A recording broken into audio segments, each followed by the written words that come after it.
দেখেন, নবীগণের আল্লাহ ভরসা। ইব্রাহিম জি মূর্তিকে ভেঙেছে। আরে আমাকে বলছেন কেন? ওই যে বড়জন কুড়াল ঘাড়ে করে আছে তাকে বলেন। ও কি কথা বলতে পারে? তুমি তো আমাদের ব্যঙ্গ করছো দেখছি। এই যুবকরা কে আছো? গর্ত খনন করো, খড়ি জমা করো, আগুন লাগিয়ে দাও, একে ফেলে দাও। ইব্রাহিম আলাইহিস সালাম নিঃস্ব মানুষ, দলও নেই, সংগঠনও নেই, বংশও নেই, কিছুই নেই, একেবারে কোনো কিছু করার ক্ষমতা নেই, একেবারে কিছুই নেই, সাথেও কেউ নাই। এই যুবকরা গর্ত খনন করো, খড়ি জমা করো, আগুন লাগে দেখে ফেলে দাও। ধরে ফেলে দিল, কোনো ক্ষমতা নাই তার, নিঃস্ব মানুষ। যখন ফেলে দেওয়া হলো তখন বলছেন হাসবুনাল্লাহু নি'মাল ওয়াকিল, আল্লাহ আমার জন্য যথেষ্ট, তিনি সুন্দর কাজ করেন। কালা ইব্রাহিম হিনা উলকিয়া ফিন্নার, এই বাক্যটা ইব্রাহিম আলাইহিস সালাম বলেছিলেন যখন তাকে আগুনে নিক্ষেপ করা হয়েছিল। হাদিস বুখারী মুসলিম। হাসবুনাল্লাহু নি'মাল ওয়াকিল, বিপদে পড়ে গেছেন, শত্রু মুখামুখি, কি বলবেন? হাসবুনাল্লাহু নি'মাল ওয়াকিল। বক্তব্য শেষ হয়ে গেছে, আমার সামনে আসছে বৃষ্টির মতো ঢেল পাথর। ওই সময়তে আমাকে কোনো পাথর লাগেনি, ঢেল লাগেনি, তবে আমি স্টেজ থেকে নেমে দৌড় দিলাম, এক বাড়ি থেকে উঠলাম, তখন পায়ের স্যান্ডেল ছিল না, ও স্যান্ডেল পরার মতো পরিবেশ ছিল না। তখন আমি বলছিলাম হাসবুনাল্লাহু নি'মাল ওয়াকিল। কতদিন যে এরকম ঘটনা ঘটেছে, এখন ওইরকম নেই, এখন মানুষ কিছুটা সহ্য করছে।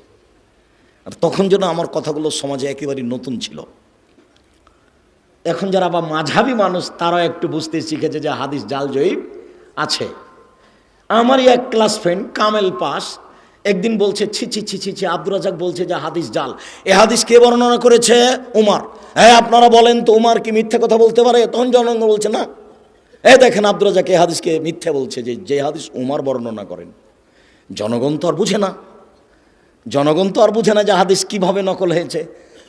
ওই মাইকটার ওখানে আল্লাহর নবী, আপনাকে দেখাচ্ছি, ওই মাইকটার ওখানে আল্লাহর নবী।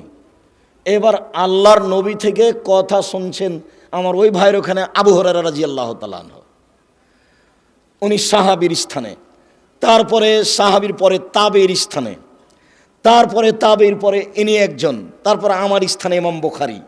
এখন ইমাম বুখারী বলছেন আমি হাদিস শুনেছি আমার শিক্ষক মাখুল হতে। তিনি বলছেন আমি হাদিস বর্ণনা করছি আমার শিক্ষক নাফে হতে। নাফে বলছেন আমি হাদিস নকল করছি আমার শিক্ষক আবু হুরায়রা হতে। আবু হুরায়রা বলছেন আমাকে আল্লাহর নবী বলেছেন। এইভাবে হাদিসের সূত্র আছে। তো ইনি বাড়িতে বসে বসে আরবি বানালছেন, দিয়ে এইভাবে রেডি করেছেন। কথা বুঝেননি? তার নাম জাল হাদিস, তার নাম জাল হাদিস। দেখবেন আপনি মুখামুখি দেখবেন, মুখামুখি দেখেন, একবারে মুখামুখি। বেশ কিছু হাদিস আছে দাড়ি চাঁচা যাবে না, ছোট করা যাবে না, দাড়ি বড় করো। নবীগণের বৈশিষ্ট্য 10টি, পৃথিবীর সকল নবীর বৈশিষ্ট্য 10টি। 1, দাড়ি ছেড়ে দাও, ইচ্ছে মতো বড় হবে। 2, মোচ কেটে ফেলো, ব্লেড ব্যবহার করা হবে না, মোচ কাটতে হবে, মোচ থাকবে দেখে পুরুষ মনে হবে। দাড়ি আর মোচ চেঁচে ফেলতে ওকে বেটি ছেলে মনে হবে, মহিলা মানুষ, তখন তার উপরে অভিশাপ হবে। দাড়িও নাই মোচও নাই, তখন ও নারী, তারপরে অভিশাপ, তারপরে অভিশাপ, তারপরে অভিশাপ। মোচ থাকবে, দাড়ি থাকবে, পুরুষ মনে হবে, আর পুরুষত্বা শক্তি কমবে না, তখন নারী বুঝতে পারবে। ওই বোকা মহিলা তো বুঝেনি, তাই দাড়িকে খারাপ মনে করছে। ও যদি বুঝতে পারতো যে দাড়ি থাকলে পরিশুদ্ধ শক্তি বাড়ে, তাহলে তো বলতো না তুমি আরো দাড়ি রাখো, তুমি আরো দাড়ি রাখো, তুমি আরো দাড়ি রাখো। ও তো ওর বুঝেনি ধর্মের ব্যাপার। 2, বগলের লোম উঠিয়ে ফেলো, নারী পুরুষ একই হুকুম, ব্লেড চলবে না, নবীগণের বৈশিষ্ট্য। 3, 4, নখ কেটে ফেলো, নবীগণের বৈশিষ্ট্য। যত পুরুষ নারী আছেন বিছানে ঘুমাবেন না, আগে নখ কাটবেন, তারপরে এই ছেলে, দোকানে চা করছো, তোমার নখ বড় কেন? তুমি আর শরম পাও না? তুমি মুসলমানের বাচ্চা, নখ বড় কেন? তুমি আজকে নখ কেটে ঘুমাবা। উপস্থিত বৈঠকের মুসলিম বোন আপনাকে বলছে, এই মেয়ে, নখ বড় কেন তোমার? তোমার বাপ দেখে না? তোমার মা দেখে না? দুনিয়াতে এমনি আছো নাকি? বাপ নাই তোমার, মা নেই তোমার? খারাপ লাগে? তোমাকে খারাপ লাগে শুনতে? খারাপ লাগে কেন? তোমার বাপ আছে তো তোমার নখ বড় কেন? তোমার মা আছে তো তোমার নখ বড় কেন? কিসের তোমার বাপ মা? তোমার বাপ উপার্জন করবে গার্মেন্টসে, সেই জন্য তোমার বাপ। আর তোমার মা তেল বেশি করে দিয়ে ভাত রান্না করে দিবে তরকারি, সেই জন্য ও মা না। রান্না করতে কাজের মেয়েও পারে। কাজের মেয়ে বলতে পারে না এই নখ কাটো, তোমার মা বলতে পারে এই নখ কাটো। এই মেয়ে, তোমাকে বলছি, তুমি যদি নখ রেখে ঘুমাও তুমি আমার বক্তব্যের সাথে মুনাফিকি করেছ। এই মেয়ে, তুমি যদি আজ রাতে নখ রেখে ঘুমাও তুমি আমার বক্তব্যের সাথে মুনাফিকি করেছ। তোমার এখানে বক্তব্য শুনতে আসা ঠিক হয়নি। তুমি আমার বক্তব্যের সাথে মুনাফিকি করো না। নিচের লুম পরিষ্কার করতে হবে, ঊর্ধ্বে টাইম 40 দিন, পুরুষ নারী একই হুকুম। ব্লেড ব্যবহার করা যাবে না, এ কথা মিথ্যা। যা দিয়ে সম্ভব, যেভাবে সহজ সেভাবেই পরিষ্কার করবে। নারী পুরুষ একই হুকুম। যেটা বলতে যাচ্ছিলাম, একাধিক সহিহ হাদিস, দাড়ি ছেড়ে দিতে হবে। তিরমিজিতে একটা হাদিস আছে, জাল হাদিস। আল্লাহর নবী তার দাড়ির দুই পাশ থেকে এবং সামনে থেকে কেটে ছোট করতেন। ওটাও হাদিস, এটাও হাদিস। বুঝাতে পারলাম না? আমি কি বুঝাচ্ছি তা বলতে পারেন, বুঝতে পারেন মনে হয়। তার মানে দাড়ি রেখে দিতে হবে, এটা বুখারী মুসলিমের সহিহ হাদিস। আর দাড়ি কেটে ফেলতে হবে, নবীও কাটতেন, এটা কোন হাদিস? জাল হাদিস। এটা মানুষে বসে বসে বানালছে। বুঝতে পারলেন না? মুহাম্মদ সাল্লাল্লাহু আলাইহি সাল্লাম বলেন, মহিলার দিকে লক্ষ্য করা যাবে না। আল্লাহর নবী হঠাৎ যদি কোনো মহিলার উপরে চোখ পড়ে যায় তাহলে কি করব? তখন আল্লাহর নবী বললেন, তুমি তোমার মুখটা তার থেকে সরিয়ে নিবা। তার মানে টিভির পর্দার দিকে তাকিয়ে তার খবর শোনা যাবে না। কোনো মানুষ যদি টিভিতে খবর শুনতে চায় তাহলে তাকে এইভাবে বসতে হবে। রং মাখানো পতিতালয়ের মেয়ে টিভির পর্দাতে এসে বক্তব্য দিচ্ছে, আপনি তার দিকে চোখ রেখে আছেন, তখন আপনি পরহেজগার? ছি ছি ছি ছি, একটু লজ্জা লাগে না? একটু শরম হয় না? একটু হায়া লাগে না? বেটা তাহাজ্জুদ পড়ে, মাথায় টুপি দিয়ে থাকে, একটু শরম করা দরকার। খারাপ লাগছে, খারাপ লাগবে কেন? বসেন কেন? বসবেন কেন? আপনি বলেন যে আমি খুব ভালো মানুষ, বলেন দেখি। বলেন আপনি ভালো মানুষ, আপনি বলেন দেখি। রাসূল সাল্লাল্লাহু আলাইহি সাল্লাম বলছেন, 3 শ্রেণীর মানুষ জান্নাতে, জাহান্নামে যাবে না, ও জান্নাতে যাবেই যাবে। তার এক শ্রেণীর মানুষ হচ্ছে বেগানা নারী, অপর নারীকে দেখে চোখ নিচু করে, যে সে জান্নাতে যাবে। আমি বলিনি, মুহাম্মদ সাল্লাল্লাহু আলাইহি সাল্লাম বলেছেন, এক শ্রেণীর মানুষকে আমি জান্নাতে নিয়ে যাব। কিভাবে নিয়ে যাবো সেটা আমার ব্যাপার। সেই পুরুষ যারা অপর নারীকে দেখে চোখ নিচু করে। তাহলে একাধিক সহিহ হাদিস, নারীর দিকে দেখা যাবে না। আর একটা হাদিস আছে, আল্লাহর নবী বলছেন, কেউ যদি সুন্দরী মেয়ের দিকে তাকায় তাহলে চোখের পাওয়ার বেড়ে যাবে। হাদিস জাল। এদেশে একটা বই পাওয়া যায়, বক্তা শ্রোতার পরিচয়, দেখুন কিনে দেখুন, ওটাও হাদিস, এটাও হাদিস। মুহাম্মদ সাল্লাল্লাহু আলাইহি সাল্লাম বলেন, সলাতের সালাম হচ্ছে, সলাত শেষ হচ্ছে আসসালামু আলাইকুম রহমতুল্লাহ, আসসালামু আলাইকুম রহমতুল্লাহ। আবু দাউদে একটি হাদিস আছে, সালামের বৈঠকে বসে বায়ু ছেড়ে দিলেই সালাম হয়ে যাবে। আসসালামু আলাইকুম রহমতুল্লাহ, আসসালামু আলাইকুম, এভাবে বলা লাগবে না। মানুষের বানানো প্রায় 3 লক্ষ হাদিস আছে। আমি আব্দুর রাজ্জাক বিন ইউসুফ 10,000 হাদিস রেখেছি আপনাকে দেখানোর জন্য। টাকার গায়ে লেখা আছে, চাহিবা মাত্র ইহার বাহককে দিতে বাধ্য থাকিবে। আমি আব্দুর রাজ্জাক বিন ইউসুফ 10,000 জাল জয়ীফ হাদিস আপনাকে দেখানোর জন্য প্রস্তুত রয়েছি। হাদিস যে জাল হয় তার আপনাকে 2-1টা দেখালাম। ফাজাইলে আমল বইয়ে লেখা আছে যে আদম আলাইহিস সালাম ভারত থেকে 60,000 বার হজ করতে গেছেন, তাহলে তার বয়স হতে হবে 60,000 বছর। একেবারে নগদ মিথ্যে। ফাজাইল আমলে বইয়ে লেখা আছে, এমনভাবে জিকির করবে দেখে যেন মানুষ বলে পাগল। আপনাদের এখানে যে বট গাছ আছে, বট গাছে এখন এখানে সম্মেলন হয় কিনা, যারা দেখেছেন তারা নারী পুরুষ জিকির করতে করতে উল্টে পড়ে যায়। যারা বাস্তব দেখেছে তারা বলছে জি না, এটা রাখা যাবে না। পীর মুরিদির কোনো নীতি রাখা যাবে না, যে কোনো মূল্যে এলাকা থেকে উঠাতে হবে, যে কোনো মূল্যে। কথা দিয়ে উঠান, পিটিয়ে উঠান, অসম্ভব। আহলে হাদিস উর্দুশিত এলাকায় এরকম জিকির আজকার মিথ্যা নারী পুরুষ একাকার হয়ে হতে পারে না। অসম্ভব, যে কোনো মূল্যে ঠেকাতে হবে, যে কোনো মূল্যে। আপনি প্রস্তুত থাকুন। আহলে হাদিস উর্দুশিত এলাকায় এরকম মিথ্যে জিকির হবে, এটা হতে পারে না। ধর্মের নামে মিথ্যে জিকির চিৎকার করে হতে পারে না। এই মাটিতে জিকির হবে লা ইলাহা ইল্লাল্লাহ চুপে। আপনাকে কথা প্রসঙ্গে একটু দেখালাম। আল্লাহ ভরসা, আল্লাহ ভরসা একটু। আবু বকর সিদ্দিক রাদিয়াল্লাহু তাআলা আনহু বলেন, আমি গারে শহরে আল্লাহর নবীর সাথে আছি। তার একটু আগে বলি, 1 মিনিট, এক খেলে চেয়ে থাকবেন। মন খারাপ, আবু বকর সিদ্দিক হিজরত করে চলে যাবেন, পালিয়ে যাবেন। আল্লাহ রাসূল বলছেন, আবু বকর তুমি একটু থামো, আমাকেও যাওয়া লাগতে পারে। তখন আবু বকর সিদ্দিক বুঝলেন তাহলে দুইজনের একসাথে হিজরত হবে। এবার আবু বকর সিদ্দিক 2টা উটের প্রস্তুতি নিলেন। আর বক্তা বলছেন যে সেদিন থেকে আবু বকর সিদ্দিক রাদিয়াল্লাহু তাআলা দরজায় দাঁড়িয়ে থাকলেন। কখন আল্লাহর নবী বলবেন, কখন রেডি, তাই তিনি রেডি আছেন, একবার সব মিথ্যা কথা। তখন উনি বুঝলেন যে আমাকে বের হতে হবে, 2টা উট রেডি। হঠাৎ একদিন দুপুরের সময় আয়েশা রাদিয়াল্লাহু তাআলা বলছেন, আমার বাপ মা খালি দিন ধর্ম, খালি দিন ধর্ম। মুহাম্মদ সাল্লাল্লাহু আলাইহি ওয়াসাল্লাম আমাদের বাড়িতে সকালে আসেন, বিকেলে আসেন, সকালে আসেন, বিকেলে আসেন। ঠিক একদিন দুপুরের সময় এসে বলছেন, ঢুকে বলছেন, আবু বকর সিদ্দিক, জি মেয়ে দুটাকে আপনার পরিবারের, এদেরকে সরতে বলেন। জি না, সরবে না। কি বলছেন বলেন? তার মানে আমি আবু বকর সিদ্দিক যেমন, আমার মেয়েরাও তেমন 19-20 হবে না। আমি বুঝতে পারছি আপনার কথা গোপন, কিন্তু আমাকে বলা যেমন, আমার মেয়েদের সামনে বলা তেমন, কোনো সমস্যা নেই। ওটা আয়েশা, এটা আসমা। বুঝতে পারেননি মনে হয়। বাপ যেমন বেটা তেমন, বাপ যেমন বেটি তেমন। অর্ডার হয়ে গেছে, চলে যেতে হবে। ঠিক আছে, বের হয়ে গেলেন। গাড়ে শহরে পাহাড়ের মধ্যে আশ্রয় নিলেন, গর্তে। দিয়ে আবু বকর সিদ্দিক বলছেন, এখানে আপনি থামেন, আমি আসছি। এখানে আপনি বসেন, আমি আসছি। ওখানে সব মিথ্যা কথা লেখা আছে। যে সব গর্তগুলিকে আবু বকর সিদ্দিক ছিদ্রগুলো বন্ধ করছিলেন, সাপ তাকে দংশন করতে পারে।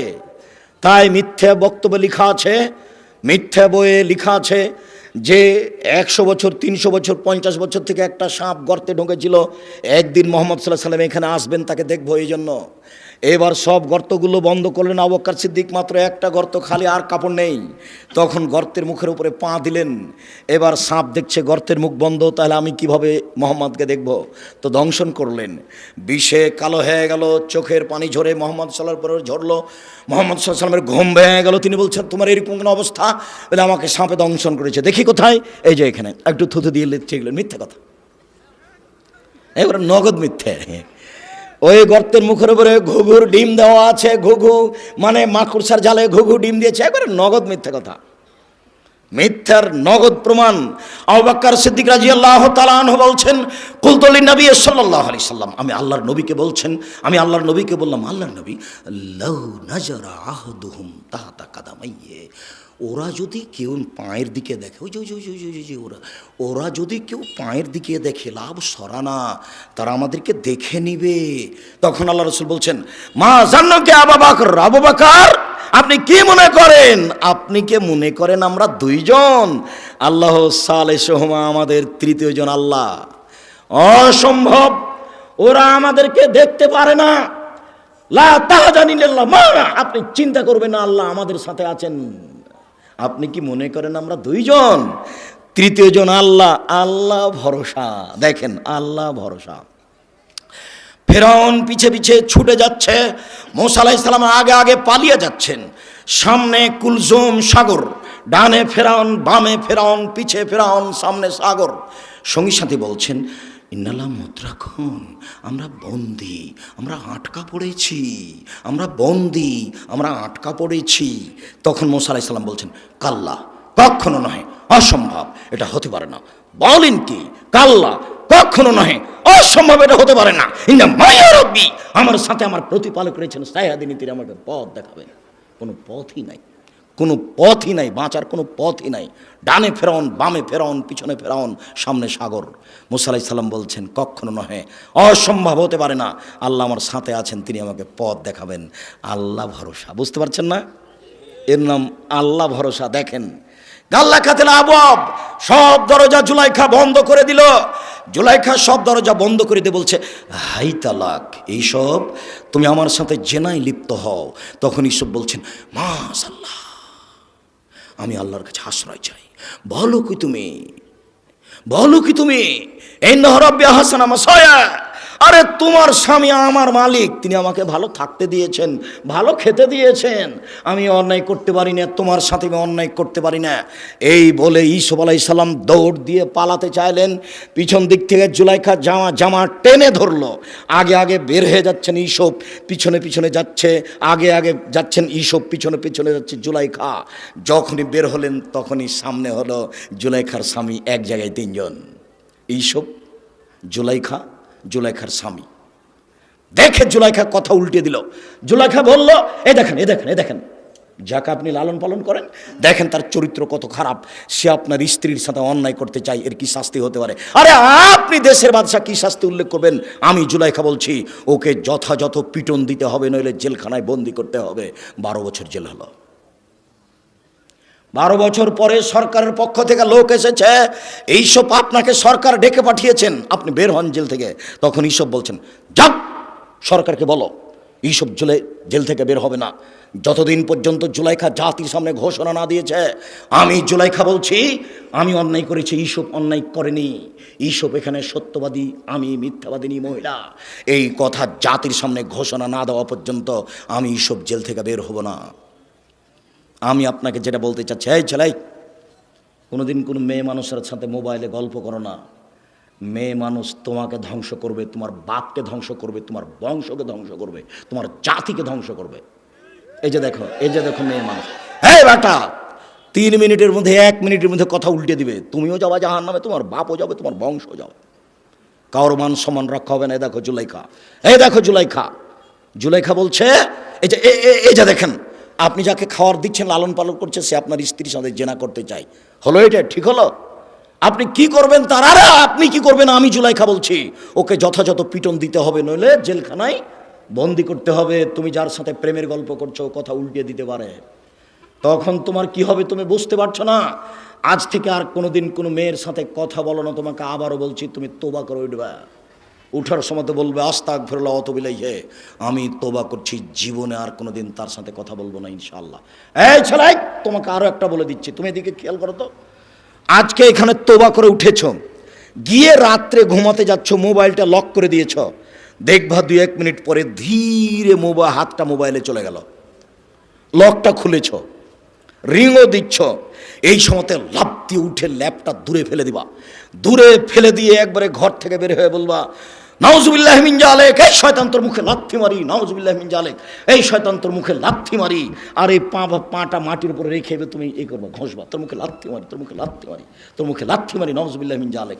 তুমি 2-1 মিনিট করো, দেখবা তুমি স্বাভাবিক হয়ে গেছো, সারা রাত আর তোমার কাছে আসবে না। তুমি যে তোবা করে গেছো, এই জন্য তোমার ঘরে খালি শয়তানে এমনভাবে ভিড় লেগেছে, তুমি দেখলে অজ্ঞান হয়ে যেতে।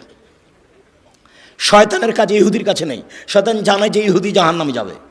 শয়তানের কাজ খ্রিস্টানের কাছে নাই, শয়তান জানে যে খ্রিস্টান জান্নাতে যাবে। শয়তানের কাছে হিন্দুদের কাছে নাই, শয়তান জানে যে ওরা জাহান্নামে যাবে। স্কুল কলেজ থেকে শয়তান চলে এসেছে, কেন? যুবক যুবতীর উরু রানের উপরে মাথা দিয়ে বসে আছে। তখন শয়তান বলছে, তাহলে আমি আর কি করবো, আমি তো এটা করাতাম, তো ওরাই যখন করছে তখন আমি যাই, তো এখন আমি যাব কোথায়? যে বলেছে আর কোনোদিন প্রেমের গল্প করব না তোর সাথে, তোবা করছি, আমার কাছে ওখানে, তোকে আজকে রাত্রে ঠগাবোই ঠগাবো, তোকে আমি দেখে ছেড়ে দেবো। এই কথা তোমার সাথে বাজি লেগেছে ইবলিস, এই বেটা তোর সাথে বাজি লেগেছে ইবলিস, এই ছেলে তোমার সাথে বাজি লেগেছে ইবলিস।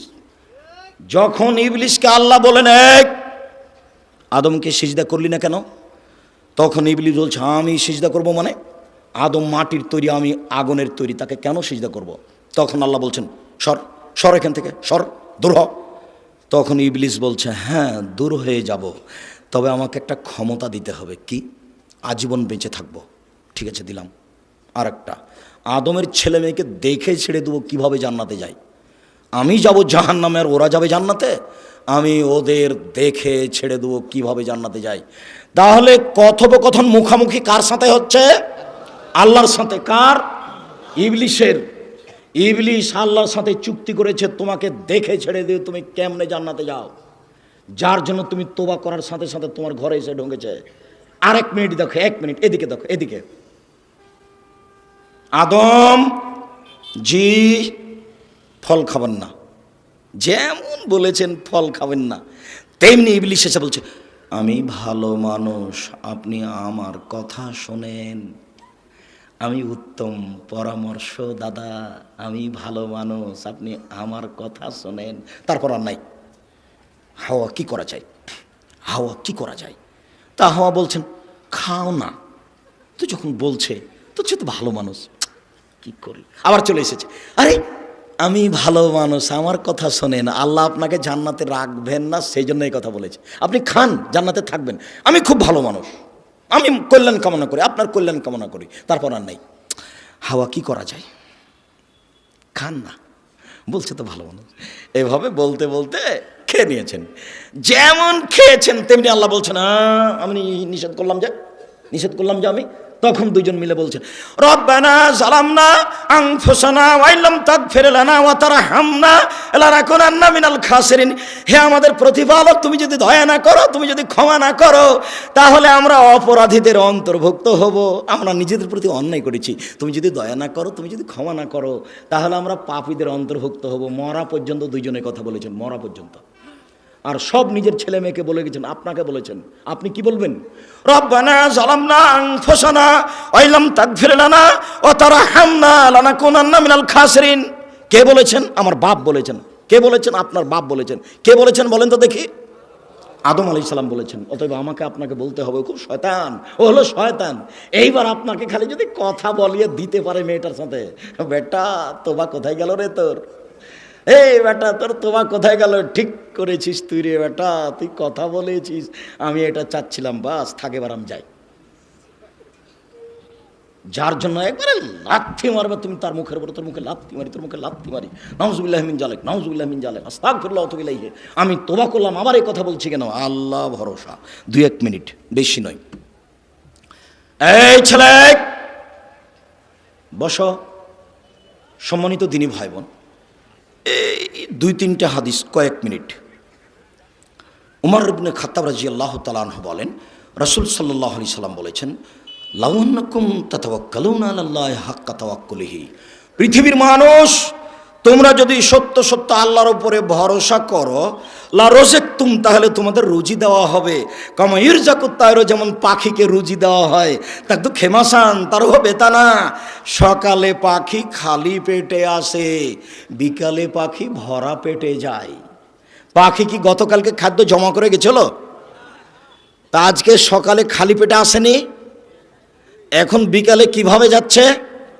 ভরা পেটে যাচ্ছে। আল্লাহর নবী বলছেন, তোমরা সত্য সত্য আল্লাহর উপর ভরসা রাখো, পাখিকে যেমন খেতে দেওয়া হয় তোমাকে দেওয়া হবে।